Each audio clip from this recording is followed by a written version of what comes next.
चलिए भाई हम लोग आगे शुरू करते हैं। Bohr's theory of hydrogen atom, ठीक है। इसके पहले हम लोग पढ़ चुके हैं बोर्स एटॉमिक मॉडल।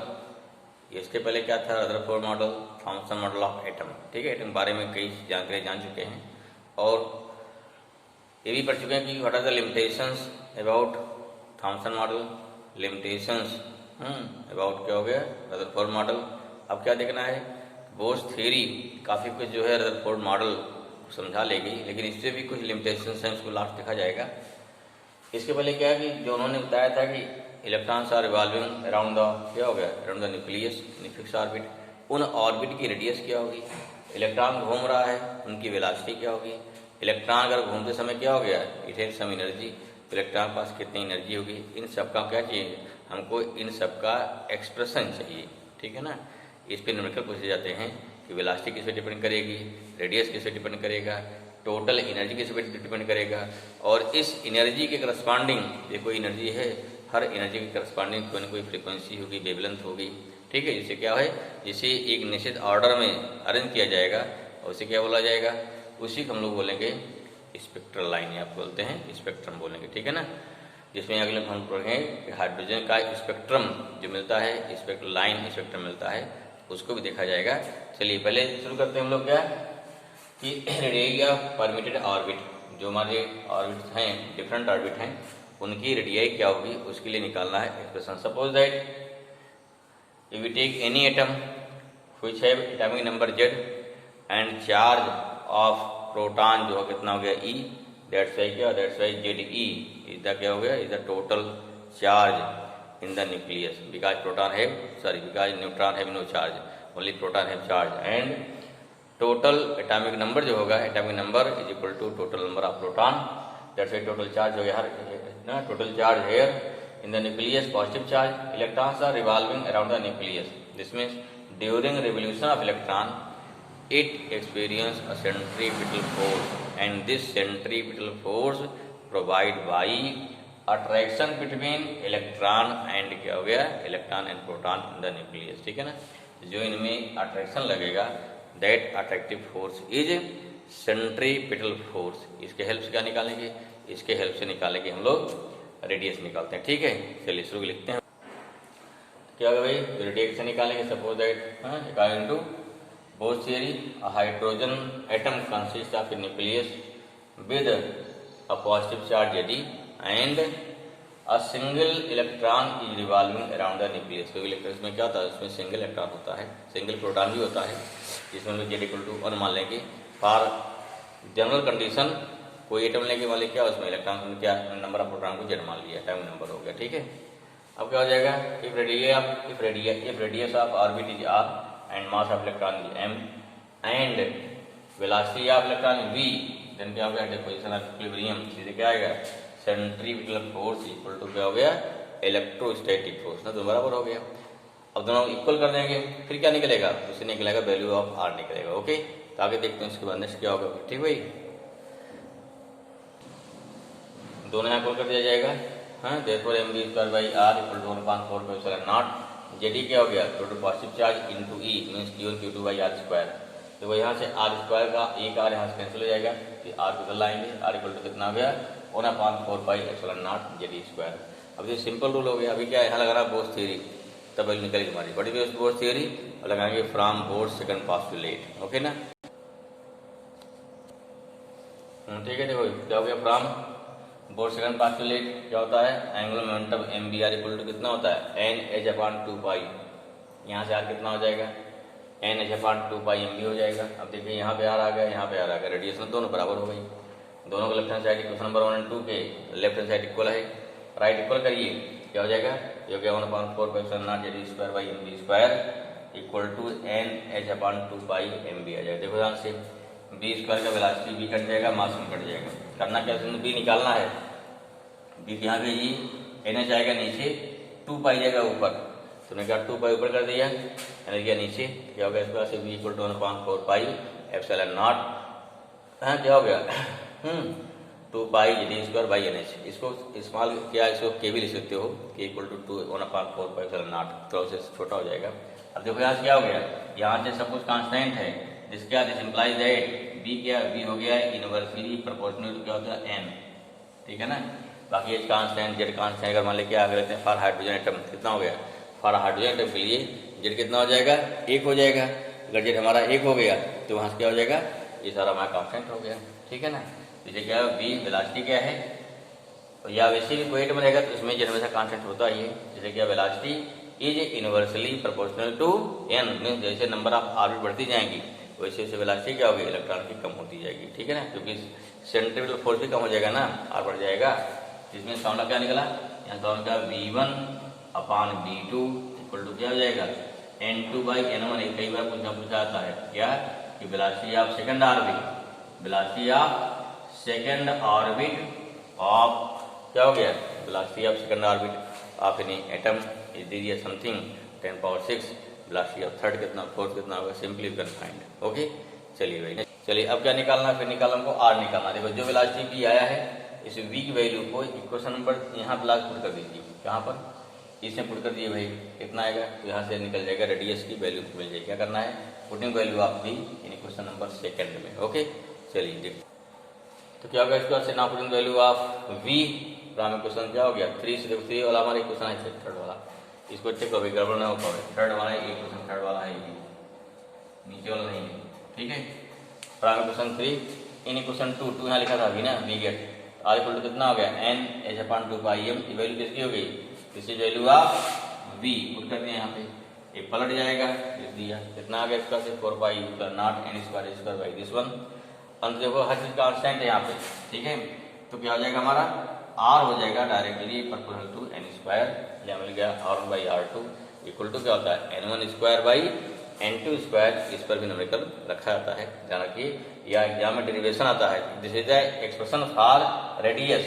इक्वेशन 5 जो हमारा ये है, मैंने क्या हो गया इक्वेशन 5 क्या हो गया, इक्वेशन 5 इज हो गया हमारा यहाँ पे एक्सप्रेशन फॉर रेडियस, ठीक है। ध्यान रखिए वो पहला नहीं था, पर मेन हमारा ये है रेडियस, ठीक है, रेडियस ऑफ ऑर्बिट होगी, ये हमारा क्या होगा आपका एक्सप्रेशन होगा, ठीक है। तो this is the expression for radius हो गया। ओके चलिए नेक्स्ट निकालते हैं, इसके बाद नेक्स्ट क्या निकालते हैं, बोर्स ऑर्बिट। देखो बोर्स ऑर्बिट क्या होती है, radius of inner most orbit of hydrogen atom, मतलब हाइड्रोजन में क्या है एक ही ऑर्बिट होती है, उसमें कई एक्साइटेड स्टेट होते हैं, तो जो उसकी इनर मोस्ट ऑर्बिट है उसे क्या बोलते हैं, उसे बोलते हैं बोर्स ऑर्बिट। अब उसके लिए क्या हो जाएगा, z = 1 n = 1 r = क्या मान लिया, r0 मान लिया, क्या हो जाएगा देयरफॉर फ्रॉम इक्वेशन 5, कहाँ से, फ्रॉम इक्वेशन 5 से हमें क्या मिल जाएगा, इक्वेशन 5 से देखिए वहाँ पे, वहाँ जब 1 रख देंगे और n रख देंगे तो हमको मिलेगा r = this value, r = 4π0 h²/4π²me², या क्या लिखो भाई, ये हो गया h²/4π² इंटू कितना हो गया me² इंटू इसको लिखते हो 1/4π0 ना, अरे हित पलट गया था ऊपर ना, इससे वैल्यू रखिए, सारी वैल्यू पुट करिए, कितनी वैल्यू सारी आ जाएगी, देखिए वैल्यू कितनी है भाई, यहाँ जो वैल्यू होती है इसकी 6.4, या अलग होता है 6.63 जो रियल वैल्यू होती है, -34² आ जाएगा, अपान 4 है ना, 4 हो गया इंटू 3.14 का whole square, mass of electron 9.1 10⁻⁻, कितना हो गया 31 इंटू ई कितना हो गया 1.6 माइनस कितना हो गया, ये हो गया -19 का होल स्क्वायर, ठीक है, स्क्वायर आ गया, इंटू कितना हो गया 9 इंटू 10⁻9। अब इसको सॉल्व करने के बाद क्या मिलेगा, सीधे लिख देते हैं इसको, अब सॉल्व करेंगे तो कितना आता है, ये मिलता है 5.29 इंटू 10⁻11, कितना मिलता है, ये मिलता है अप्रॉक्सीमेट कितना मिलेगा, ये मिलता है 5.29 इंटू 10⁻11, यह कितना हो जाएगा भाई 0.529, क्या हो गया 10⁻10 हो गया ना मीटर, ये भी रेडियस हो गई। This means what, this means क्या मिल गया हमको यहाँ से मिल गया r0 = 0.529 है ना, 29 10⁻10 मान लीजिए मीटर, या कितना हो गया अप्रॉक्सीमेट, इसको राउंड ऑफ कर दीजिए 0.53 हो जाएगा, -10 मीटर, या कितना हो गया r0 हो जाएगा 0.53 angstrom. This is the radius, आपको ये नोन हो गया, ये हाइड्रोजन रेडियस अगर क्वेश्चन ना भी दी गई है तो इसको 0.53 मान लेंगे, ठीक है ना। ओके, ठीक है, निकालेंगे ना इसका हम लोग यहाँ से लेकर सीधे हम पहुँच गए। आज कितना मिल गया हमको 0.53 एंगस्ट्रॉम। अब निकालते हैं स्पीड ऑफ इलेक्ट्रॉन, निकाल क्या निकालेंगे, स्पीड ऑफ इलेक्ट्रॉन निकालिए। चलिए वहाँ क्या स्पीड ऑफ इलेक्ट्रॉन वही क्या हो गया, फ्रॉम क्वेश्चन 3, ये क्वेश्चन हमारा फॉर्मूला क्वेश्चन 3 देखिए पीछे 1/4πε0 2π/d²/nh। अगर बात करेंगे हाइड्रोजन के लिए जेड इक्वल टू कितना हो जाएगा 1, तो 1 रख देंगे जेड, तो फिर स्पीड हमारी वैल्यू आ गई। अब क्या किया इसमें, ओपन के सी इंटू कर दिया, सी यहाँ इंटू किया, सी यहाँ से, कोई दिक्कत नहीं हुई ना। अब इसे प्योर कांस्टेंट आ जाएगा, क्यों किया, क्योंकि जिस प्योर कांस्टेंट इसे करने से सी की वैल्यू अल्फा की वैल्यू बोलते हैं अल्फा, और इसकी एक फिक्स वैल्यू हमारी आ जाएगी, इसलिए किया गया।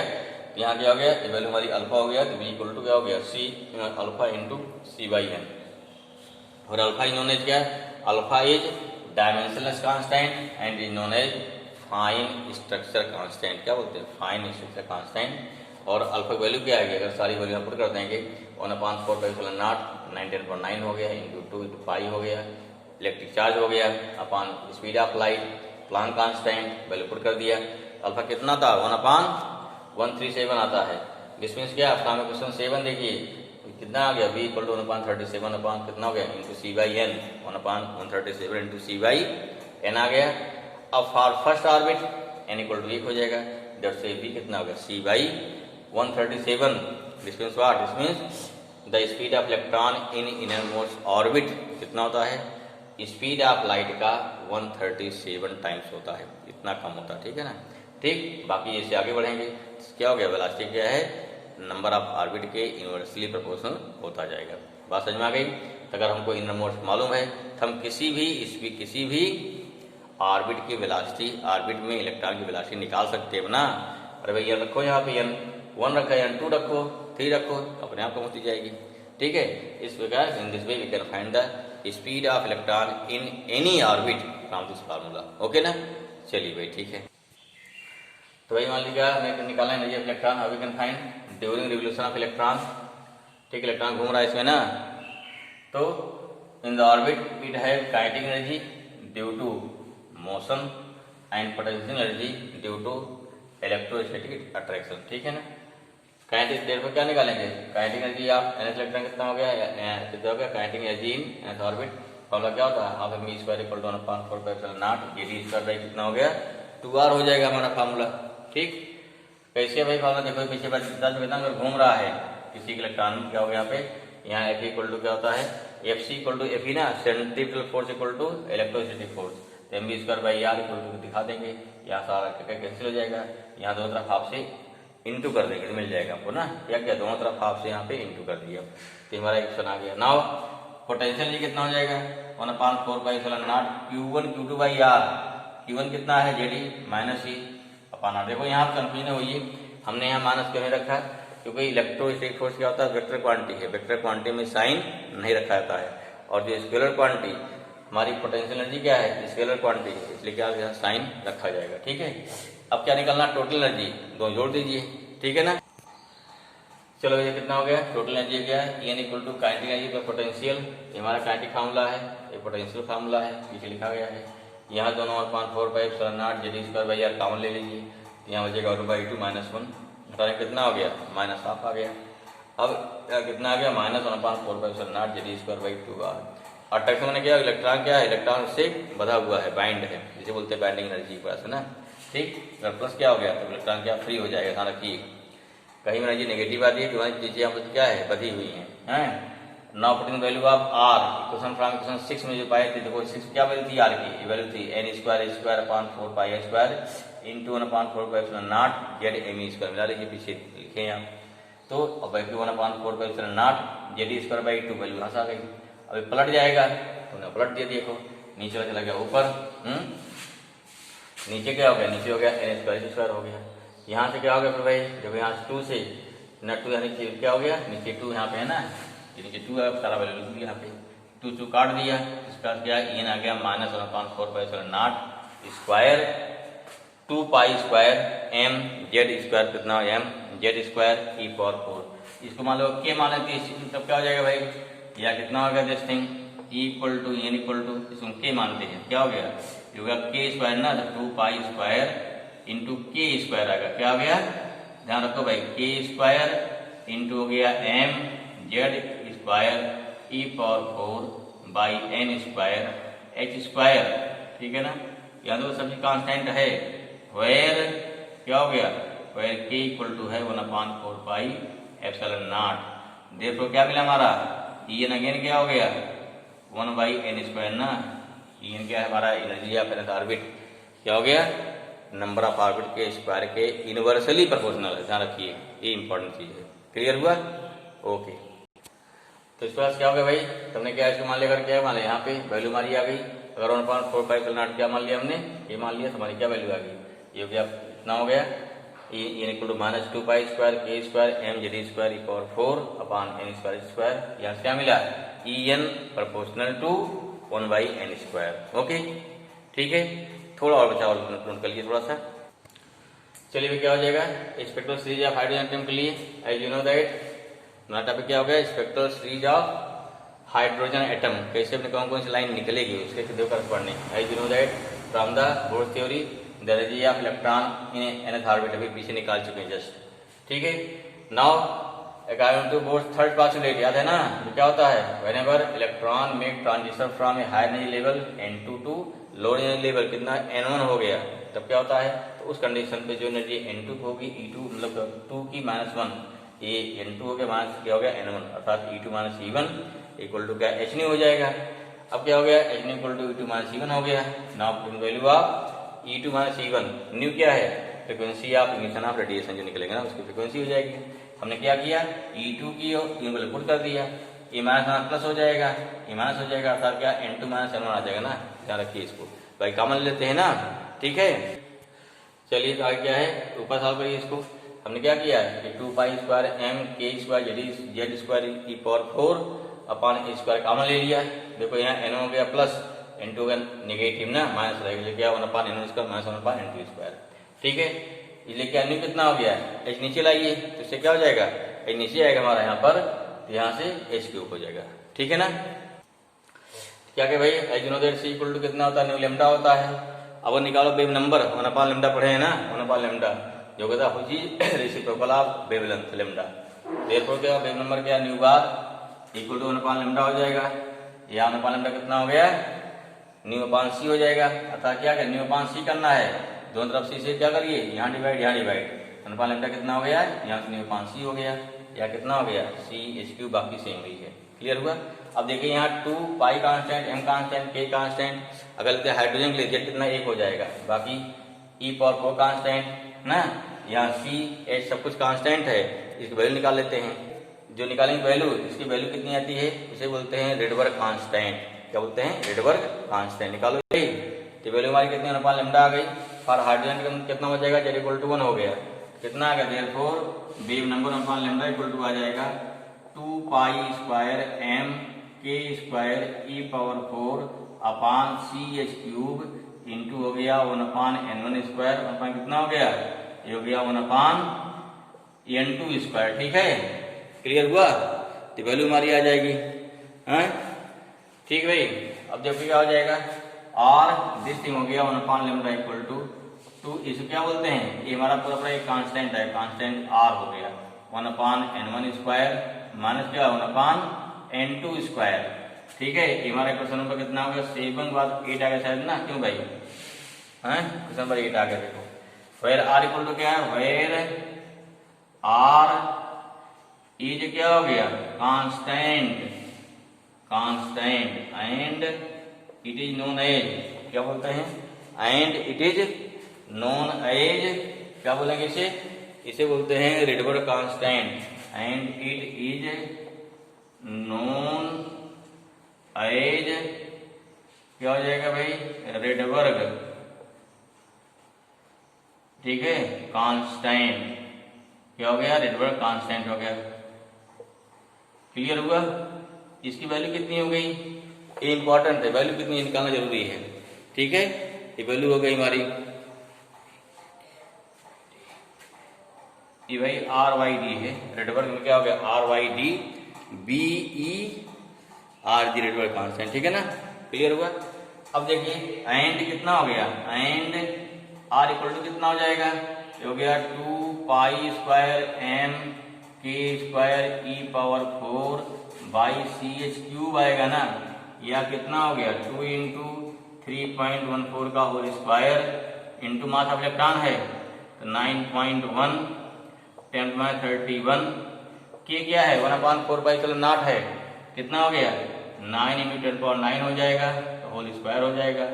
ठीक है, ये मास हो गया इलेक्ट्रॉन, इलेक्ट्रिक चार्ज कितना होता है 1.6 इंटू 10⁻19 का होल पावर 4 अपान सी कितना है speed of light 8 into 6.63 into 10 power -34 का होल स्क्वायर। कितना सॉल्व करेंगे, होल क्यूब स्क्वायर नहीं होल क्यूब है, देन कितना आएगा, देन आर इक्वल टू हमारा आएगा कितना, तो आर इक्वल टू आपका आएगा 1.097 इंटू 10 पावर कितना होता है 7, 10 पावर 7 हो गया मीटर इनवर्स। ठीक है, कभी कभी पूछा गया what is the unit of radio constant, radio constant तो है लेकिन क्या होगा इट हैव सम यूनिट, इसमें क्या इसकी यूनिट क्या होती है, ये होता है पर मीटर या कितना होता है मीटर इनवर्स होता है। अगर सही तो 9.7 कितना 1.0973 इंटू 10 पावर 7 ये वैल्यू आपको याद रखना है। और इसके क्या है, अब इस फार्मूले के हेल्प से ठीक है जब इलेक्ट्रॉन क्या एक्साइट होगा तो अपर स्टेट में जाएगा, मानी फर्स्ट ऑर्बिट सेकंड थर्ड पे, इसे बोलते हैं नंबर ऑफ क्या है नंबर ऑफ एक्साइटेड स्टेट। तो वहां पर इलेक्ट्रॉन क्या है नीचे गिरता है, जैसे फर्स्ट क्या स्टेट में, second excited state, third excited state, तो डिफरेंट एक्साइटेड स्टेट में इलेक्ट्रॉन जाएगा, फिर वहां से गिरेगा तो उसके करस्पॉन्डिंग एक हमारी क्या निकलेगी, एक वेवलेंथ निकलेगी या एक रेडिएशन निकलेगा, और उस रेडिएशन की वेवलेंथ या फ्रीक्वेंसी कांस्टेंट होगी, जिससे क्या होता है, जिससे हमको लाइन स्पेक्ट्रम मिलता है। ठीक है, उसे क्या बोलते हैं, उसे बोलते हैं लाइन स्पेक्ट्रम। ठीक है, तो जिसको हम लोग डिस्कस करेंगे नेक्स्ट वीडियो में। तो मेन उसके लिए हमारा फार्मूला क्या है, ये फार्मूला रहेगा, और उस लाइन स्पेक्ट्रम के लिए डिफरेंट सीरीज डेवलप की गई है, जिसे क्या बोलते हैं डिफरेंट साइंटिस्टों ने डेवलप किया है, जैसे बोलते हैं लाइमन सीरीज, बामर सीरीज, ठीक है ना, ब्रेकर सीरीज, कई सीरीज है, उसको हम लोग जो है नेक्स्ट वीडियो में डिस्कस करेंगे। ओके ना, इसको ध्यान से पढ़ लीजिए, लिख लीजिए, एक बार याद कर लीजिए, ठीक है ना, और उसके बाद एंजॉय करते रहिए, पढ़ते रहिए लेकिन। ओके, चलिए, थैंक यू।